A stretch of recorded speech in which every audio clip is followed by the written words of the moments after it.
நண்பர்கள் அனைவருக்கும் வணக்கம். பார்த்தீங்கன்னா இந்த வீடியோவில் எதை பற்றி பார்க்க போகிறோன்னா, இப்போ நம்மகிட்ட இருக்கிற வேஸ்டேஜ் டயரை வந்து நம்ம சின்ன சின்னதாக ரேக் மாதிரி ரெடி பண்ணிருக்கோம்.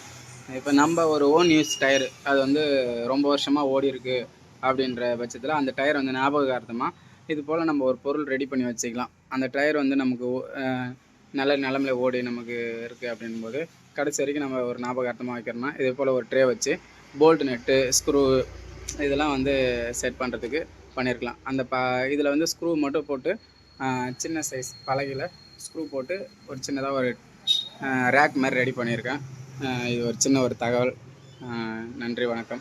ஃப்ரீயாக இருக்க டைமில் இது போல் செஞ்சு வச்சுக்கலாம் அப்படின்றது என்னோடய தகவல். நன்றி, வணக்கம். வணக்கம். பார்த்தீங்கன்னா இந்த வண்டி XL100 ஹெவி டியூட்டி தான் இது.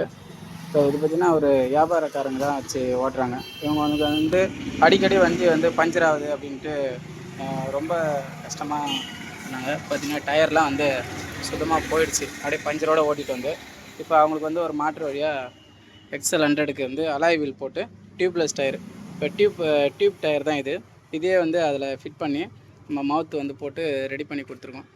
இது தெரிஞ்ச தகவலாக தான் இருக்கும். இருந்தாலும் இது போல் கொஞ்சம் கஷ்டப்படுறவங்களுக்கு இது போல் நம்ம முயற்சி பண்ணி ரெடி பண்ணி கொடுக்கலாம் அப்படின்ற ஒரு தகவல் தான். நன்றி. இப்போ ஃபோக்ஸ் வீலை எடுத்துகிட்டு அலாய் வீலை நம்ம மாற்றி டியூப்லெஸ் டயராக போடுறோம். இது பார்த்திங்கன்னா நார்மல் டயர் தான் இதே வந்து நம்ம அதை டைட் பண்ணி ரெடி பண்ணி கொடுத்துருக்கோம். பார்த்திங்கன்னா அந்த வீல் வந்து ரெடி ஆகிடுச்சு, எல்லாம் ஃபிக்ஸ் பண்ணியாச்சு, பக்காவாக இருக்குது, எந்த ஒரு பிரச்சனையும் இல்லை.